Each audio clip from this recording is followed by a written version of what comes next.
اچھا دیکھیں، ایک بڑی امپورٹنٹ سوال جو اکثر کیا جاتا ہے کہ جی اگر میں اس دفعہ مجھے پرابلم ہوا ہے یا میں ہائی رسک پریگننسی میں ہوں، جیسے کہ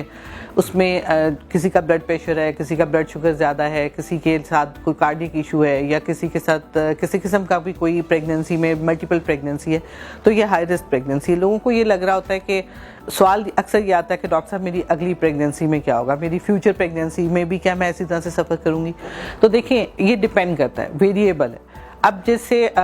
ہائی بلڈ پریشر ہے، اگر وہ پہلا بچہ ہے تو اس میں عمومی طور پہ زیادہ ہوتا ہے، لیکن سیکنڈ پریگننسی میں شاید اتنا رسک نہ ہو جتنا کہ پہلے میں ہوا ہے۔ لیکن یہ نہیں کہا جا سکتا کہ یہ بالکل نہیں ہوگا، لیکن ہم پہلے اگر ہمیں پتا ہو کہ ایک مریض کو ہائی بلڈ پریشر اس پریگننسی میں ہوا ہے تو اس کی آنے والی پریگننسی میں ہم پہلے ہی اس کے لیے احتیاطی تدابیر کے طور پہ لوپرین اس کو شروع کرا دیتے ہیں، تو اس سے وہ کافی حد تک چیزیں بہتر ہو جاتی ہیں۔ اسی طرح سے کچھ پریگننسیز لائک اگر اس دفعہ ٹوین ہے تو ناٹ نیسیسریلی کہ اگلی دفعہ ضرور ٹوین ہوگا۔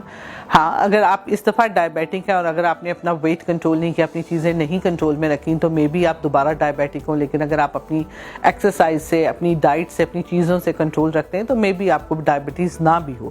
تو یہ ضروری نہیں ہے، یہ آپ کے لائف سٹائل پہ ڈیپینڈ کرے گا، آپ کی ٹائپ آف دا ڈیزیز پہ ڈیپینڈ کرے گا، اور آپ کی اس وقت کی اپنی جو جس بھی پرابلم تھی اس ضروری نہیں ہے کہ یہ ضرور اس میں ہو، لیکن ریکرنس ہو بھی سکتی ہے۔